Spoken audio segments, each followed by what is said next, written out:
Hello student, जय हिंद। आज class हम स्टार्ट करेंगे क्लास का 9th का मैथ। आज स्टार्ट होगा क्लास 9th में भी मैथ। पहले चैप्टर से पढ़ेंगे और आप लोग को इसमें से बहुत कुछ पहले वीडियो में बता दिए हैं। हम डिस्क्रिप्शन में लिंक डाल देंगे, आप लोग देख लीजिएगा। इसके बारे में सब कुछ आज से स्टार्ट करने जा रहे हैं हम लोग।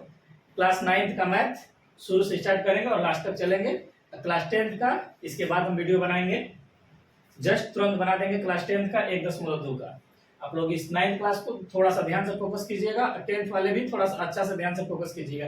इसमें 10th के लिए भी क्लास 9th का मैथमेटिक्स अध्याय 1 क्या कह रहा है, संख्या पद्धति। इस संख्या पद्धति के बारे में हम आप लोग को बहुत अच्छे से समझा दिए हैं पहले वीडियो में ही। जब हम पहला वीडियो बनाए थे तो आप लोग को इसके बारे में समझा दिए हैं। आप लोग को हम डाल देंगे लिंक, आप लोग देख लीजिएगा। जब तक उन संख्याओं के बारे में नहीं जानेंगे तो क्लास 9th का पहला चैप्टर जो संख्या पद्धति है उनके बारे में नहीं जान पाएंगे। आप लोग पहले क्या कीजिएगा कि उन संख्याओं के बारे में जान लीजिएगा और अपना बुक 9th क्लास का जो मैथ है आप लोग अपने सामने रखिएगा और बिना वीडियो के देखे हुए आप लोग बना लेंगे सारे क्वेश्चंस को। कह रहा है कि संख्या पद्धति इसमें सबसे ज्यादा है देखने के लिए परिमेय, किन किन संख्याओं के बीच में हम परिमेय संख्या लिख सकते हैं। मान लीजिए कोई संख्या दे दिया 2 और 3, सपोज दैट 2 और 3 के बीच हम कितनी परिमेय संख्या लिख सकते हैं। तो आंसर आपका होगा कि किन्हीं दो परिमेय संख्याओं के बीच में अपरिमित रूप से अनेक परिमेय संख्याएं हम लिख सकते हैं। इसके समक्ष में हम अनेकों परिमेय संख्याएं लिख सकते हैं। आप लोग अच्छे से परिमेय और अपरिमेय, प्राकृत, पूर्ण, पूर्णांक इस सब के बारे में हम समझा दिए हैं। आप लोग जाके देख लीजिएगा। एक ही बात को कितना बार बोले आप लोग देख लीजिएगा। संख्या पद्धति के बारे में हम जानेंगे और प्रश्नावली 1.1 की तरफ चलते हैं, उस क्वेश्चंस के बारे में जानते हैं और आप लोग उसमें देख लीजिएगा। लिंक में हम डाल देंगे डिस्क्रिप्शन में, आप लोग उसके बारे में समझ लीजिएगा। संख्या पद्धति के बारे में बताए हैं, आप लोग देख कर उसमें समझ लीजिएगा। और हम लोग आज पढ़ रहे हैं प्रश्नावली 1.1। पहला क्वेश्चन है प्रश्नावली 1.1 का। क्वेश्चंस पहला सबसे अच्छा है, इतना खूबसूरत क्वेश्चन है कि क्या बताएं, इसके बारे में कहा नहीं जा सकता। कह रहा है कि क्या शून्य एक परिमेय संख्या है, क्या इसे p बटा q के रूप में लिखा जा सकता है या लिख सकते हैं, जहां p और q पूर्णांक है और जहां q बराबर 0 नहीं होना चाहिए। मान लीजिए कि 0 पूछ रहा है, सबसे अच्छा क्वेश्चन है कि 0 एक परिमेय संख्या है। आप लोग का क्वेश्चन क्या होगा, आप लोग कमेंट बॉक्स में बताइएगा कि 0 क्या है, परिमेय संख्या है। तो 0 एक परिमेय संख्या है, क्योंकि किसी संख्या से 0 में भाग देंगे तो हमारा आंसर आ सकता है, लेकिन किसी संख्या में 0 से भाग करेंगे, 0 में किसी संख्या से अगर हम भाग करेंगे तो हमें आंसर मिल सकता है, लेकिन उसी तरह से किसी संख्या में हम 0 से अगर भाग करेंगे तो हमें आंसर नहीं आ पाएगा। इसका कोई मान नहीं होता, इसका अस्तित्व नहीं होगा, क्योंकि 0 का पहाड़ा हम कितना बार पढ़ेंगे कि 7 आएगा। भाग ऐसे में लगाते हैं तो Q हमारा पहले से कंडीशन डाल दिया है कि Q is equal to not 0, यानी कि 0 का और Q का मान हमारा 0 नहीं होना चाहिए। तो हम तो यह जान सकते हैं कि जब हमारा Q का मान 0 नहीं होगा, हम P तो 0 लिख सकते हैं, P का मान हम 0 लिख सकते हैं, और Q का मान हमें 0 छोड़ के कोई लिखना है तो हम कोई भी संख्या लिख सकते हैं, है ना। तो हमारा क्या है, यह P बटा Q के P का मान हम 0 रख सकते हैं और Q बोल रहा है कि कोई भी मान हो, बाकी 0 नहीं हो। तो अगर हम 16 का पहाड़ा अगर 0 बार पढ़ेंगे तो हमें 0 मिल जाएगा। एक चांस चल तो रहे हैं, लेकिन इसमें तो कोई चांस नहीं चलेंगे। तो हमारा आंसर क्या होगा, इसमें आंसर क्या होगा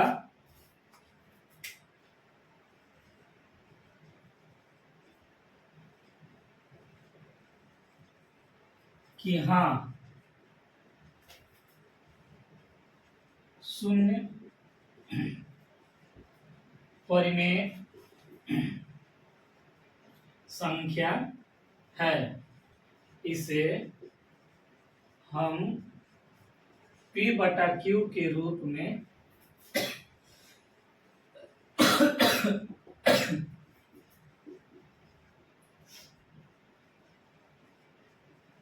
लिख सकते हैं।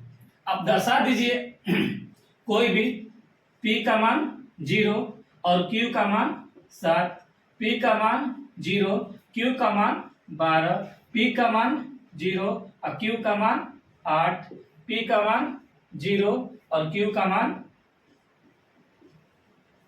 हो सकता है।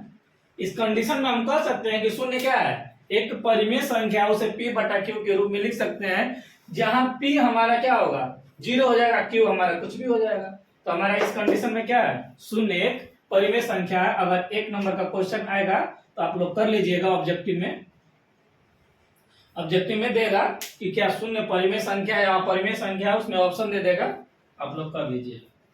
क्वेश्चन नंबर दूसरा, क्वेश्चन नंबर दूसरा क्या कह रहा है कि 3 और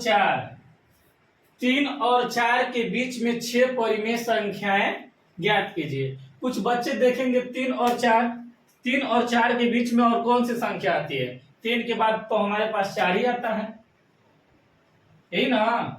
3 के बाद अगर गिनती गिनेंगे तो हमें क्या मिलेगा 4। लेकिन अगर परिमेय संख्या के रूप में अगर इसको लेकर के चलेंगे तो इसको क्या कहेंगे कि न जाने कितनी इसमें संख्याएं हैं जिसको ज्ञात करना मुमकिन नहीं है। जैसे मान लो कह रहा है कि किन्हीं दो दी हुई परिमेय संख्याएं, किन्हीं दो दी हुई परिमेय संख्याओं के बीच में अपरिमित रूप से अनेक परिमेय संख्या होती है, इसको परिमेय के रूप में व्यक्त करेंगे और 6 नहीं हम लोग न जाने कितने भी लिख सकते हैं। आप लोग जितना लिखना चाहेंगे उतना हो जाएगा। हम आप लोग को क्वेश्चंस कुछ देंगे और आप लोग कीजिएगा, जरूर घर पे ट्राई कीजिएगा कि आप लोग कितना कर ले रहे हैं। आइए करते हैं क्वेश्चन। क्वेश्चन क्या कह रहा है कि 3 और 4 के बीच में 6 परिमेय संख्या लिखना है। तो 6 लिखना है तो मान लीजिए किसी संख्या से मल्टीप्लिकेशन दोनों में सेम कर दे रहे हैं। मान लीजिए 9 से कर रहे हैं, अब 9 से भाग भी कर दे रहे हैं। मान लीजिए 9 में अगर हम गुणा किए हैं 3 का और 9 से भाग किए तो कितना आएगा 1, और 3 में गुणा कर देंगे तो कितना आएगा 3, यही संख्या आएगा ना। बस एक परिमेय संख्या बनाने के लिए इन संख्याओं से गुणा करके भाग कर दिए हैं। क्वेश्चन बनाने के लिए कुछ भी इसमें कर सकते हैं। मान लीजिए 9 से ही किए, इसमें भी 9 से करेंगे, सेम क्वेश्चंस। अब कर लीजिए कितना आ रहा है, गुणा कीजिए कितना होगा 3 9 27 बटा में 9, इसमें कीजिए 9 चौके 36 बटा में 9।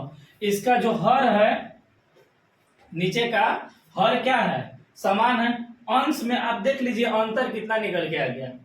अगर जितनी बड़ी संख्याओं से गुणा करेंगे उतने हमें परिमेय संख्या इसमें से मिलेगा, और जितनी छोटी संख्याओं से करेंगे उतनी हमें कम परिमेय संख्या मिलेगी।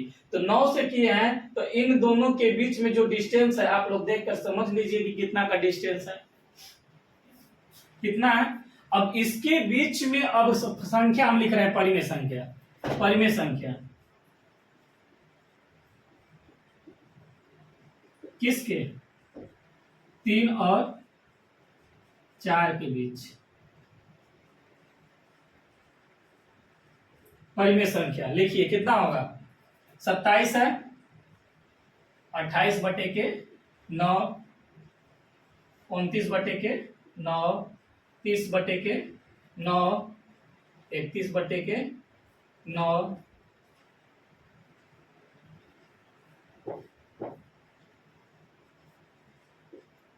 32 बटे के 9, 33 बटे के 9। गिन दीजिए कट हो 1 2 3 4 5 6 लिख दिए ना, 6 तो हमारी परिमेय संख्या बन गई। बहुत अच्छा क्वेश्चन है कि किन्हीं दो दी हुई परिमेय संख्याओं के बीच में हम अपरिमित रूप से अनेक परिमेय संख्या लिख सकते हैं। आप लोग देख लीजिए किन्हीं 2 3 और 4 के बीच में कितनी निकल के आ गई 6, और आगे जाइएगा तो 3 4 और इसमें से निकल ही जाएगा। जितनी संख्या से गुणा करके भाग कीजिएगा ज्यादा से ज्यादा होगी, उतनी ज्यादा से ज्यादा परिमेय संख्या आएगी और परिमित रूप से अनेक भी आएगी, अनेक से अनेक आएगी। आगे हम क्वेश्चंस आप लोग को दे रहे हैं, आप लोग बना करके, ऑफलाइन तो है नहीं, आप लोग बनाइएगा होमवर्क। मान लीजिए दे दिया 7 और 8 के बीच परिमेय संख्या, बीच कितना 8 परिमेय संख्या लिखिएगा। दूसरा दे रहे हैं 3 और 7 के बीच 18 परिमेय संख्या। हो गया।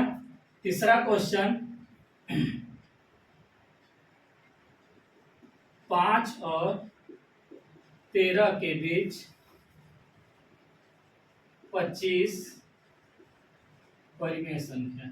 आप लोग इसको निकालिएगा। बहुत अच्छा क्वेश्चन है, ज्यादा हार्ड भी नहीं है। आप लोग जितना चाहेंगे उतना निकलेगा, 25, 50, 100 जितना भी निकालिएगा उतना निकलेगा। आप लोग जरूर से जरूर इसको कीजिएगा, तीनों क्वेश्चंस को, है ना। हम लोग चलते हैं अगले तीसरे क्वेश्चन के पास। क्वेश्चन नंबर तीसरा सेम क्वेश्चन है, बस थोड़ा सा डिफरेंट किया है। कह रहा है कि 3/5 और 4/5 के बीच 5 परिमेय संख्या लिखिए। ये परिमेय संख्या है और इस परिमेय संख्या के बीच में हम कितनी परिमेय संख्या लिख सकते हैं बच्चों? कितने? अपरिमेय संख्या अनेक हम लिख सकते हैं, अनगिनत लिख सकते हैं, यानी कि अनेकों लिख सकते हैं। लिखिए हल में 3/5 और कितना दिया है 4/5। सेम वही प्रोसेस है, मल्टीप्लीकेशन कर दीजिए अंश में और हर में। तो अंश में करते हैं 7 से और हर में भी कर देते हैं 7 से, काट देंगे तो एक ही बचेगा। इसमें भी सेम 7 से 7 से करिए। कितना होगा? 7 लिखिए 21, कितना होगा 7×5 = 35। इसका कितना होगा? 7×4 = 28 और 7×5 = 35। इसका हर दोनों का बराबर हो गया ना। अंश में देखिए अंतर कितना है, 21 और 28 के बीच में। इसमें जितनी होंगी परिमेय संख्या लिख दीजिए। कह रहा है कि 3/5 और 4/5 के बीच परिमेय संख्या कितनी होंगी? 21, 22/35, 23/35, 24/35 और 25/35 और 26/35। हो गया ना 5 ठो। देख लीजिए बच्चों लोग, जिस चीज को आप जितने कठिन से कठिन चीज को अगर आप छोटे से छोटे चीजों में आप समझने लगेंगे कि नहीं वो चीज छोटा है हम कर सकते हैं, तो ऑटोमेटिक होगा। अगर आप समझिएगा कि बहुत कठिन है तो कठिन से कठिन ही लगते रहेगा और आपको कभी समझ में भी नहीं आएगा। इसका भी क्वेश्चन अगर चाहिएगा तो क्वेश्चन लिख लीजिए। क्वेश्चन लिख देना है पहला क्या, 6/7 और 8/7 के बीच 15 परिमेय संख्या लिख लीजिएगा। दूसरा क्वेश्चन 13/18 और 14/18। 14/18 कर लीजिए, सही है। 14/18 के बीच 7 परिमेय संख्या।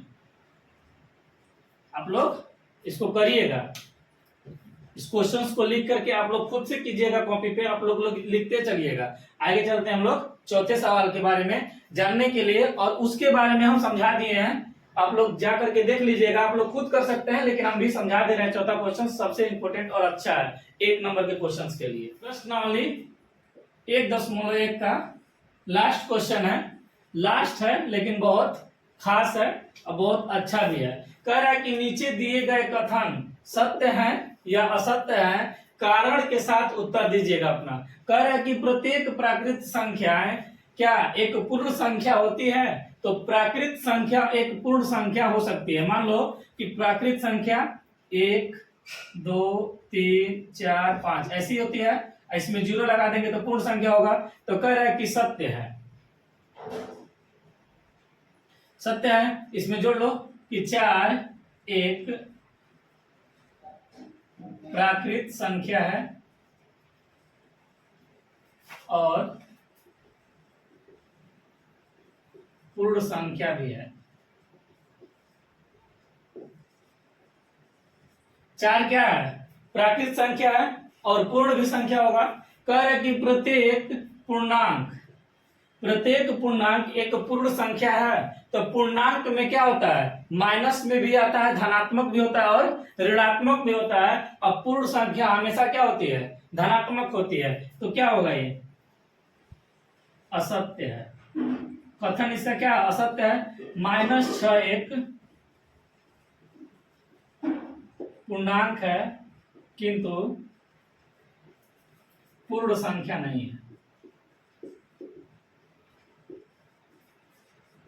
लास्ट आ गया हमारा, प्रत्येक परिमेय संख्या एक पूर्ण संख्या है। तो परिमेय संख्या p/q के रूप की होती है, लेकिन पूर्णांक हमेशा क्या होता है, धनात्मक में होता है। तो p/q क्या रूप का जो परिमेय होगा वो पूर्ण नहीं होगा, असत्य कथन है।